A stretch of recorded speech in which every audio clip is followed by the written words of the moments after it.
Juan José Barrera es licenciado en Tecnología Educativa por la Universidad Tecnológica Nacional, la UTN de Argentina. Es licenciado y máster en Teología del Seminario Internacional Teológico Bautista de Buenos Aires. Es doctor en Teología con especialidad en el campo de Biblia por el Instituto Universitario ICB, en Buenos Aires también. Es el director de Bíblica Virtual, es profesor de Hermenéutica Bíblica en la UCED. Es el actual secretario ejecutivo de la Fraternidad Teológica Latinoamericana. A continuación vamos a escuchar su conferencia Exégesis y Hermenéuticas Bíblicas y Lecturas Bíblicas Hospitalarias. Adelante, Juan José, muchas gracias. Gracias. Nos agarramos por sorpresa porque estamos empezando enseguida, ¿no? ¿Vieron? Estamos puntuales porque veníamos en falta con la experiencia anterior, cuando empezamos hace un rato en la tarde. Bueno, miren, les voy a compartir aquí, a ver, perdón, tengo la vista. Ok, ahora sí. Voy a compartir unos apuntes. Tengo 30 minutos para esta presentación, así que voy a ir a derecho con lo que tengo que decir, ¿eh? Con lo que voy a compartir. Bueno, vamos a hablar de migraciones, de inmigrantes, de emigrantes, de inmigrantes. Ya César nos ha estado compartiendo esto y las presentaciones anteriores han estado bastante buenas. Vamos a tener algunas más durante unas 4 o 5 horas más de presentaciones. Espero que puedan estar todos participando y este tema se va a ir ampliando.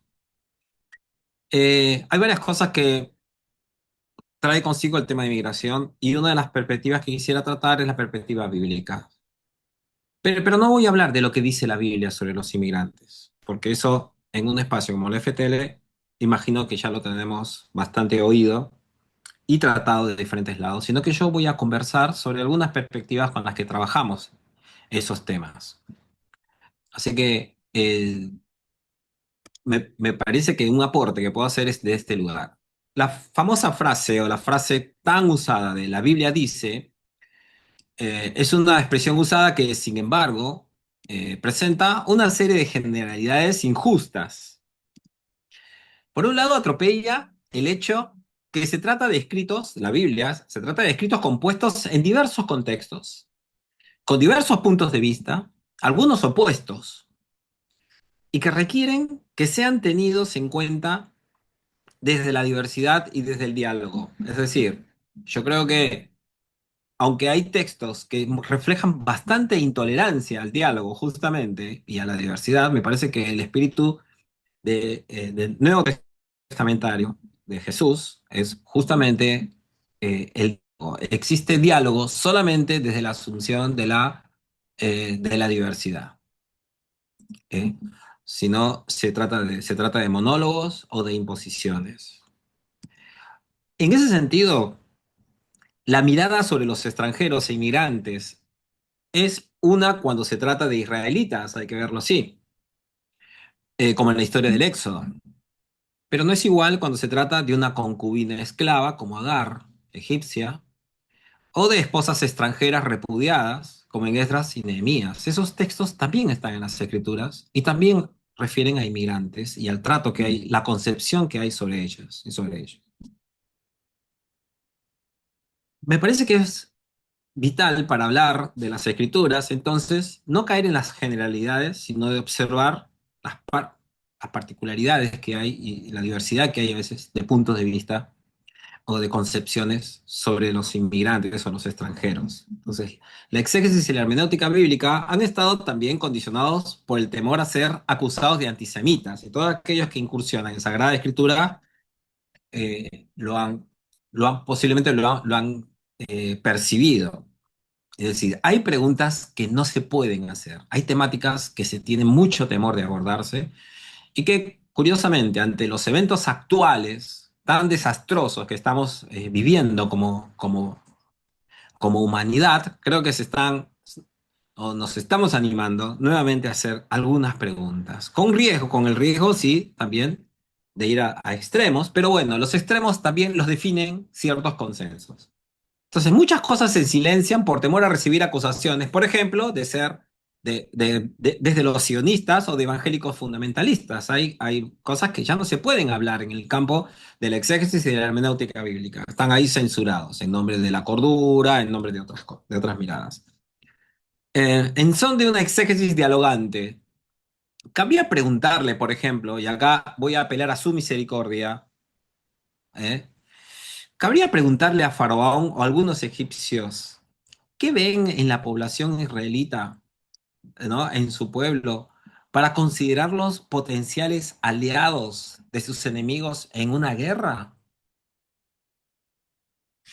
Si estuviéramos trabajando otros textos con otras temáticas, posiblemente haríamos las preguntas de los diferentes personajes o de diferentes actores que participan en el texto. Pero esta pregunta no se hace. Y especialmente en algunos espacios en los que estamos altamente familiarizados con toda la historia del Éxodo como una historia de liberación de los pobres y los excluidos, y se ha tomado esto como paradigma, y lo cual me parece valioso hasta que toma rasgos fundamentalistas en la que la otra pregunta ya no se puede plantear. En términos de exégesis y hermenéuticas contextuales, ¿está mal preguntar? Cualquiera fuera la pregunta. Y con el espíritu no de insinuar a través de la pregunta, sino de querer preguntar, de querer indagar, de conocer. Aun cuando se llegaran a conclusiones semejantes, pero se puede preguntar, porque ¿por qué la mera pregunta podría ser ya puesta en sospecha? ¿Será por el contenido de la pregunta o por el derecho a preguntar? A preguntarse, a cuestionar. Entonces yo creo que es muy valioso en la práctica, que llamamos muchas veces ya rápidamente bíblica, la Biblia dice, es preguntarnos si con eso de que la Biblia dice en realidad no se practican ¿no? La censura hacia el estudio, hacia cierto tipo de estudio de las escrituras. Un argumento muy usado. Un problema con las miradas progresistas es que pueden caer en el mismo error que criticamos, la mirada genérica y generalizadora. Hace no mucho estábamos conversando con unos amigos y hablamos de lecturas latinoamericanas de la Biblia. Y se hablaba de la lectura popular de la Biblia. Un profesor muy querido incluyó las lecturas de las iglesias pentecostales, y entonces otro comenta, dice, che, ¿y las lecturas literalistas no son latinoamericanas también? Entonces dice no. Y yo digo, ¿por qué? O sea, ¿qué hace latinoamericana la lectura popular de la Biblia? La Génesis, ¿cómo fue? ¿Salió de la tierra, de acá? O sea, ¿cómo fue la cosa? ¿No tuvo interacción con otras lecturas de otros contextos, con la lectura materialista que se practicaba en Francia, en otros países? ¿Salió de la nada? Y entonces, si es así, que fue por otros también, y en diálogo con otros, ¿por qué no llamar latinoamericana a la práctica literalista de la Biblia, con la que yo discrepo, por ejemplo, pero a la que no le puedo, no me puedo tomar la prerrogativa de decirles, no, ustedes no son de acá, porque tiene en América Latina, en el contexto nuestro, tiene sus particularidades que hacen quizás que le podrían identificar con estas regiones o con nuestras culturas. Pero es algo como para tener en cuenta. El problema del otro, como quien no sabe, y esto es una autocrítica, porque estoy hablando de mí también, es muy usado en discursos de la FTL frente a los fundamentalismos. Se sabe muy poco, hay muy pocas cosas escritas detalladamente, por ejemplo, de cuál es la naturaleza de ciertas perspectivas, de ciertas creencias. Se da por sentado que están mal, se las mete a todos en la misma bolsa o se atilda de fundamentalismos. Ahora, esto es algo que también es muy valioso. ¿Se acuerdan las imágenes que a veces se usan, ¿no? Para hablar de un pensamiento superador o alto y otros que no? Cuando se dicen, bueno, vamos a bajar a tierra lo que estamos hablando. Y yo digo, a veces, yo no digo, wow, qué concepto de vos mismo de tener tan alto que pensar que lo que estás diciendo es alto.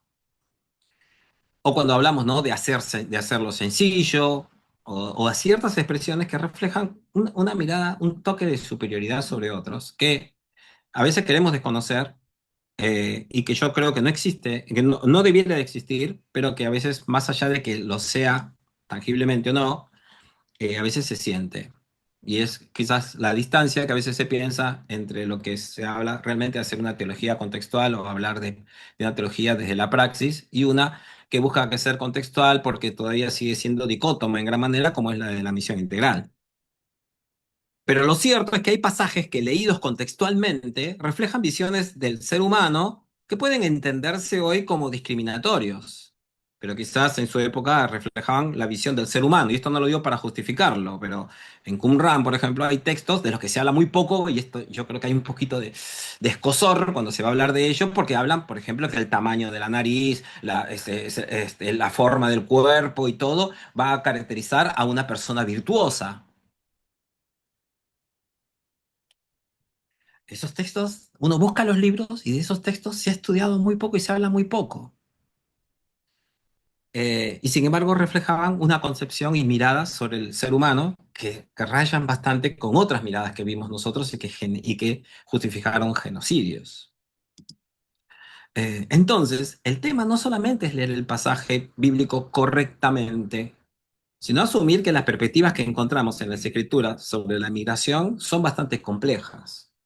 Entonces, no es que los que son discriminadores o los que son antimigratorios, por poner, generalizar, son personas que leen mal la Biblia, mientras que los otros lo que necesitamos es hacer básicamente ayudarlos a que la lean bien, porque después, cuando hayan aprendido a hacerlo, por decante, las cosas se van a solucionar, o por lo menos a nivel de comprensión del texto bíblico, van a estar las cosas resueltas. Entonces, de por sí, las hermenéuticas contextuales no tienen que ser vistas como que contribuyen hacia la hospitalidad del inmigrante, porque se pueden hacer hermenéuticas contextuales de textos que fomentan o que reflejan una visión, por ejemplo, de sospecha o negativa hacia el extranjero y leídas contextualmente, van a dar pie para que esas prácticas se sigan alimentando.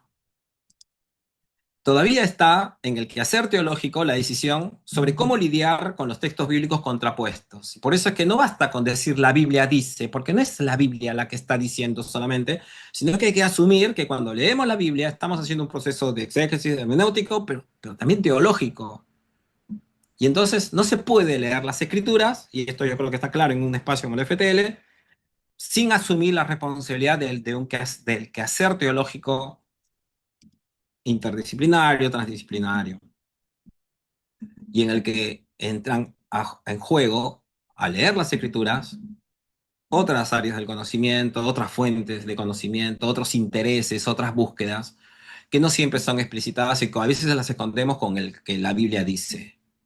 Entonces me parece, yo creo que un pie, o que me parece que es muy valiosa para hablar de este tema, hablar desde lo complejo que es, desde los diferentes lugares desde los cuales hablamos, con las diferentes quizás intenciones, a veces explícitamente asumidas, a veces no, pero que yo creo que es valioso tenerlos presentes o hablarlo. Dice, el problema de imposiciones, como el de la inspiración verbal y plenaria, por ejemplo, y acá estoy hablando de espacios más, ¿no?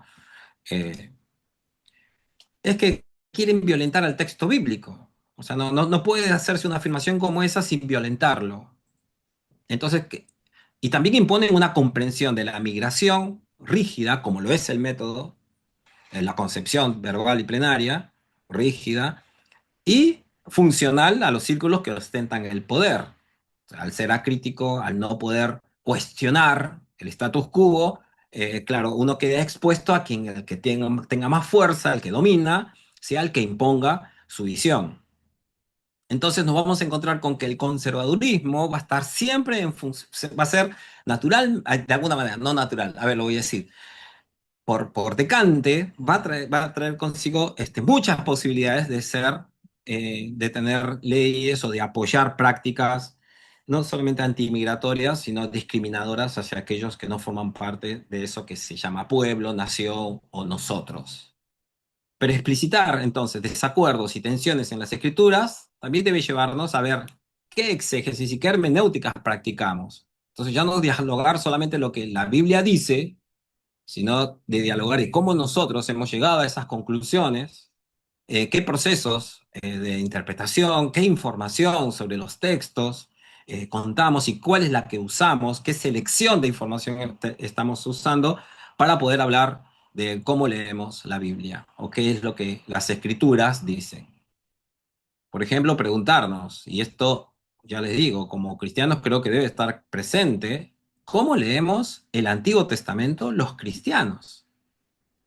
No es nada, para ninguno de ustedes será novedad el ver el uso que hay de textos que necesitan ser o que fueron ya en la práctica misma de Jesús, según tenemos por los testimonios del Nuevo Testamento, releídos, y que nosotros necesitamos tener esa práctica también de lectura y de enseñarla tomando conciencia, ¿no? De que hay cierta distancia, aunque se habla muchas veces de continuidad, pero para que haya continuidad, tiene que haber diferencia entre lo que es la Iglesia e Israel.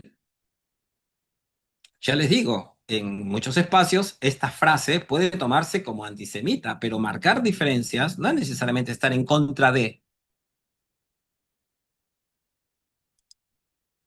En en consecuencia con el mensaje de Jesús y del Nuevo Testamento, leerlo, el Antiguo Testamento, en perspectivas etnocéntricas sionistas o de bajo la concepción de pueblo elegido por simbiosis, como algunos pueblos hoy, ¿no? Se prorrogan y se posesionan esos textos del Antiguo Testamento o con cierta comprensión del Antiguo Testamento.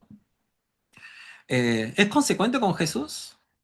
Los nacionalismos son consecuentes con la mirada de Jesús sobre la vida humana, sobre la concepción, el nosotros, ellos, el aplicar la ley sobre la vida, las comprensiones legalistas, este apuro que hay por hacer de Dios un Dios que sobre todas las cosas está interesado o que prioriza el cumplimiento de las normas y de las leyes, y después el uso acrítico, hay veces, de ciertas terminologías, por ejemplo, ilegal, legal. Perdóneme, por ahí me sale la beta bautista, y entonces esos términos todavía me molestan más cuando los escucho usarlos tan acríticamente como si nosotros tuviéramos que estar respondiendo a ellos como si a estas leyes o estas concepciones como si fueran mandamientos divinos. Y que con las visiones políticas, monárquicas, autoritarias, verticalistas, elitistas, que se reflejan en el Antiguo Testamento, por ejemplo, cuando se espera a un Mesías. ¿No? Y cómo lo lee y cómo es la vida, la vida y la cristología del Nuevo Testamento con relación a esas perspectivas que hace. ¿Es Jesús un mero cumplimiento en el Nuevo Testamento del Antiguo Testamento? ¿Es un mero decante? ¿Es como que era así como debía ser?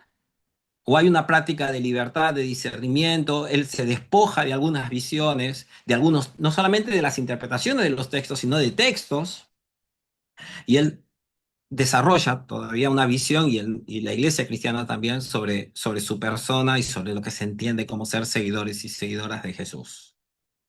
Entonces yo creo que las lecturas contextuales no solamente se van a encontrar con la tergiversación de pasajes, sino que se va a encontrar con pasajes que están leídos de una manera determinada sobre los cuales hay que tomar decisiones. ¿Hasta qué hora es? Me faltan 10 minutos. Bueno. Entonces, ¿cómo actúan los textos bíblicos que leemos para la comprensión de la migración? Y acá voy a hablar un poco de teología bíblica y migración y un poco de teología pastoral. Muy venida abajo, pero no por las prácticas pastorales necesariamente, sino por algunas concepciones que hay de pastoral.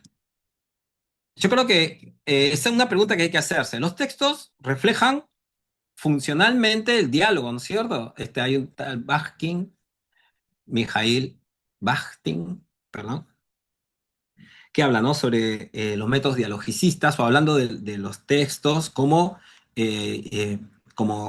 textos en relación, textos en diálogo, textos como respuestas, y que no son formulaciones de la nada, y que no son solamente textos, sino que reflejan a varios actores sociales, que reflejan varios puntos de vista y que con ellos determinar el autor, por ejemplo, puede ser hasta un principio y algunas veces hasta engañoso, que tienen otro tipo de significado o de valor para las comunidades que lo leen o los individuos que los leen y que los interpretan o que los hacen parte de su vida. Primero de Pedro, por ejemplo, va a realizar un trabajo que es un gran trabajo de comprensión y de ética social de, de lo que se puede entender como extranjeros y peregrinos. No quiero decir con esto que Primero de Pedro es la única respuesta que hay o la única mirada que hay sobre los extranjeros en el Nuevo Testamento. Tampoco quiero decir que la carta hable fundamentalmente de este tema, aunque sí es un tema muy importante en esa carta. Lo que estoy diciendo es que es una dentro de otras en el Nuevo Testamento de miradas sobre lo que hay. Es valioso el término extranjeros y peregrinos, como lo dice la Reina Valeria, como muchos lo tenemos en memoria, porque va a deconstruir algunas imágenes sobre el pueblo de Israel. Es valioso, es muy interesante leerlo. Y uno, si uno lo pone, se pone a leerlo desde el lado de un judaísmo rígido, dice, se sentirían continuamente ofendidos porque muchas de las cosas que son propias o que, de las que se han apropiado del pueblo de Israel o algunos grupos dentro del pueblo de Israel, esto es algo importante también, y perdóneme si a veces se me escapa y generalizo, eh, son atribuidas a esta nueva nación conformada fundamentalmente por gentiles o por judíos que posiblemente no priorizan su condición o su historia como de judíos, su procedencia étnica, sobre la de ser cristianos. Entonces dice, deconstruye algunas imágenes sobre el pueblo de Israel y las relee a la luz de la cristología en la comprensión de lo que es, por ejemplo, ser pueblo. Hay una distancia entre la identidad y el actuar de un individuo, y esto también es un punto metodológico importante. No es que con la historia de un individuo, nuestro Salvador y Mesías, Cristo, como Jesús, uno puede multiplicarlo por muchos y pensar que así necesariamente debe ser la vida y la relación entre los cristianos. Es algo todavía bastante más complejo, pero que tiene, sin embargo, como base de inspiración o paradigma sobre lo cual entrar a discutir o hablar del tema, la vida y el ministerio, las enseñanzas de Jesús de Nazaret. Ahora, lo que pasa con Primero de Pedro es que sale de esa visión etnocéntrica, aunque utiliza terminologías semejantes. Lamentablemente, Primero de Pedro es uno de los escritos más usados para hablar a someterse a las autoridades humanas, sobre, ¿no? Sobre hacer a rajatabla lo que se debe de hacer, se entiende como legal, y muchas veces se utiliza incluso para ir por el camino inverso que a mí me parece que Primero de Pedro propone, que tiene como propuesta. Entonces, ¿sale de una visión etnocéntrica y patriarcal también? Claro que sí, porque cuando habla de nosotros, está hablando de hombres y mujeres, está hablando de sacerdocio, está hablando de nación santa, y está rompiendo con algunas visiones en donde, por ejemplo, se pueden hablar de sacerdotisas o de la mujer en una condición de paridad con los hombres. Al hablar de una nación santa, de un pueblo adquirido, está atribuyéndole a este nuevo grupo de personas que voluntariamente, además, y ya no por cuestiones de origen sanguíneo, se adhieren porque aceptan desde sus libertades a esta comunidad de fe, les está adjudicando la condición de pueblo adquirido por Dios. Pero no es una adquisición unilateral, sino que en el mismo escrito se habla de personas que han adoptado una fe, una ética, una forma de vida, en la que se ve el encuentro, entonces, donde se habla de adquirido, entonces es el encuentro entre Dios y las personas que se encuentran con Él y que forman parte y vienen a formar parte de esa comunidad. Entonces no es una imposición, no es un rapto, no es tampoco una huida, meramente una huida. Y esto que es importante, y uso la palabra huida porque está muy afín cuando hablamos de migraciones, me parece muy valioso tener en cuenta que a veces queriendo hacer justicia a las víctimas podemos cometer el error de revictimizarlos. Eh, les reconoce la condición de sagrados cuando habla de real sacerdocio. Entonces, pero no cae en el mismo sistema de pensamiento al cual critica o del cual viene.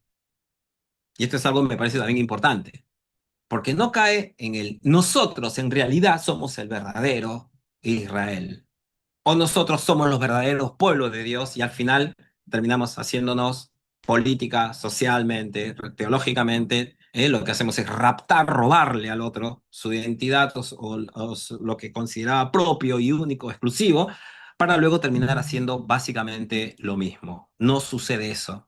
Y no es una mera inversión entonces de planos, donde los oprimidos, si se quiere ver de esa manera, ahora se invierten los planos y vienen a ser ahora los dirigentes y al final cuentas también los opresores. Entonces, lo que sí se habla es se anima a coexistir con un buen testimonio. Es algo que llama mucho la atención en 1 de Pedro y porque está hablando de personas, después de todo, a quienes posiblemente no tengan muchas posibilidades no digo de la voz, sino de poder comunicar, expresarse y de ser oídos en términos de lo que serían sus argumentos, sus razones, sus porqués. Se anima a coexistir, sin embargo, a estas personas como una forma, no digo que sea la única, pero como una forma de salir es a través del buen testimonio y del cuidado ante los demás. Por eso es que es sorprendente escuchar que en ese contexto se le dice al esclavo que obedezca y que no reaccione mal. Y esto es una conversación como a veces sucede, me pasa en mi contexto. A veces estamos sentados, yo vivo en la Argentina, soy peruano, y cuando estamos juntos entre amigos, a veces conversamos, nos juntamos entre peruanos y digo, esta conversación la tenemos entre nosotros, ¿eh? Y me pongo a hablar de la selección peruana de fútbol, que sabemos todos que es un desastre. Pero yo jamás lo conversaría con otros, lo hablo entre nosotros, sabiendo que estamos hablando ya de personas que están dolidos de tantos años de malas administraciones, de fracasos futbolísticos y de un montón de cosas así. Yo creo que esta carta también hay que entenderla y los consejos que se dan, también hay que entenderlos contextualmente y entender entre quiénes se están charlando. Está mal el acoso sexual.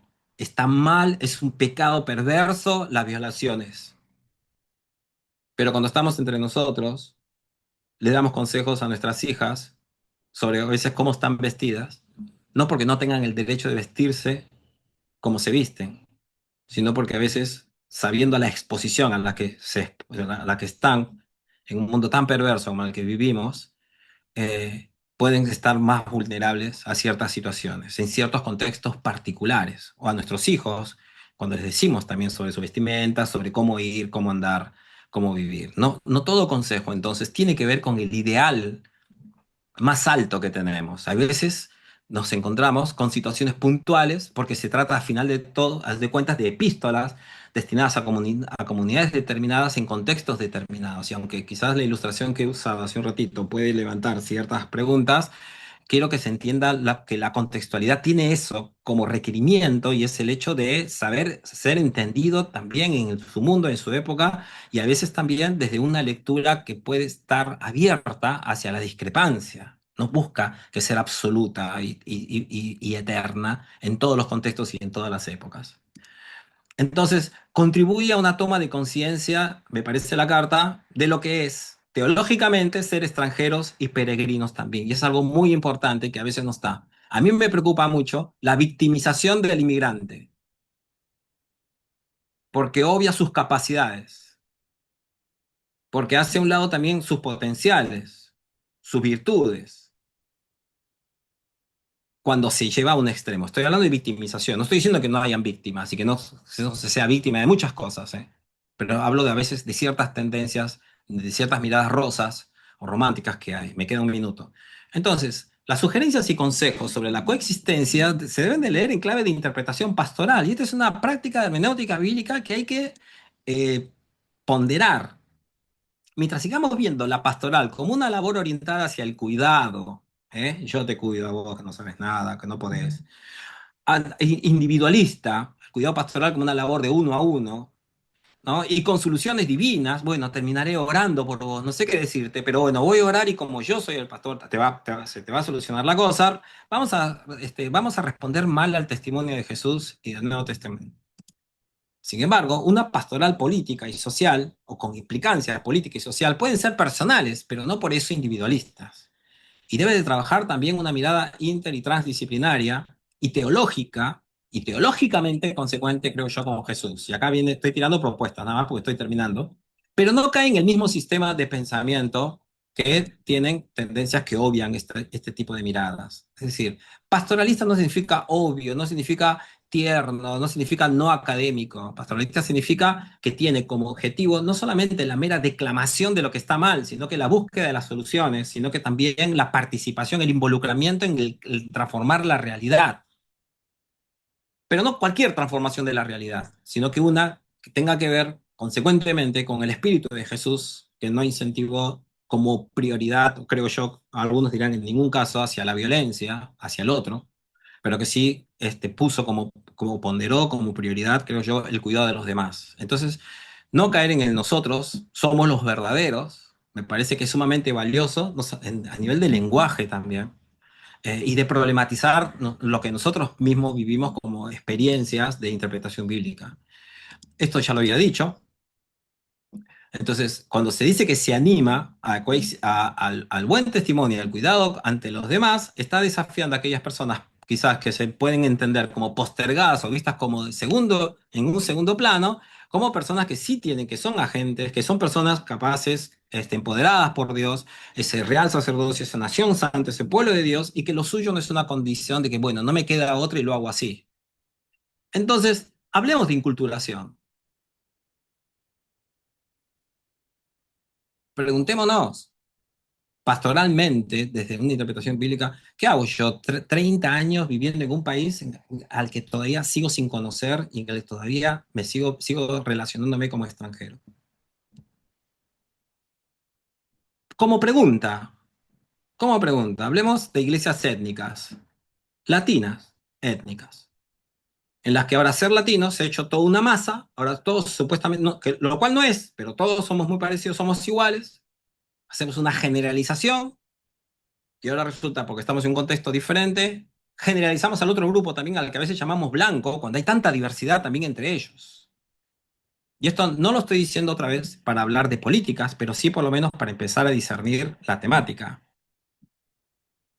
El trabajo de la iglesia multiétnica ubicada en un país determinado, ¿qué implica en términos teológicos? ¿Qué visión de Dios? ¿Qué mirada sobre la eclesiología, sobre el poder, sobre el estudio de las escrituras, sobre el toma de decisiones, sobre las prácticas de misión?